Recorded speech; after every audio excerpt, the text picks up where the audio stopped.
ما انت عملت؟ هذا هو تحريض المؤمنين بالنسبة لك؟ هاي الاشكال اللي بدها تحكم سوريا؟ هاي الاشكال اللي عم يلم لها دعم من كثير دول، اذا باطفالهم عم بيعملوا هيك، كيف اطفال الناس الثانية؟ كيف العالم الثانية؟ ولكم دمرتوا سوريا، ودمرتوا معنى السلام، ودمرتوا معنى الطفولة، بتحكوا عن الكفر وانتوا الكفر بحد ذاته، للسواد البنات ارحم من اللي انت عملته.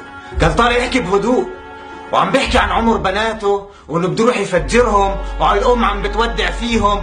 ولك هاد ايش؟ فيلم رعب ولا ايش؟ عم تحكي عن ايام الجاهليه ولا عم تحكي عن شو؟ عم تحكي عن آلة؟ عن اي رب بتحكي بدك توديهم عنده؟ ولك هذا مش اسلام، هذا اسلام. ولك هذا ايش؟ انا مش عارف ايش اسميه. ولك انت احقر اب واجرم اب شفته بحياتي. ولك حتى حرام اسميك اب، مش عارف ايش اسميك. ولك عيلتك ما عندهم اي قيمة بالنسبة لك.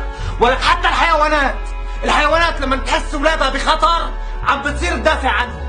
البسة لما يجي حدا يقرب على اولادها بتتوحش، تتحول لشيء ثاني غير البس. مش بني ادم ولا حتى ارهابي، انت عبارة عن شيطان رجيم. والارهابيين يلي مثلك كلهم شياطين، من المحيط للخليج بكل العالم شياطين. وهدول الشياطين كانوا موجودين عندنا بالاردن، عم بيحاولوا يعملوا اي عمل شيطاني بس فشلوا 60 فشلوا. بتعرفوا هدول شبه شو؟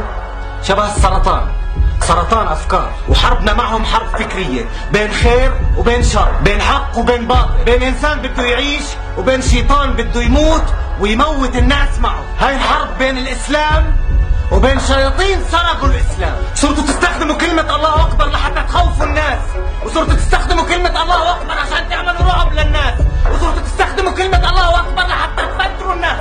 حتى اهل بيتك فجرتوا. الله اكبر عليكم، الله اكبر عليكم. حربنا معهم هون. اذا قدروا يلعبوا بهون معناته وصلوا للي بدهم اياه. فخليكم صاحيين.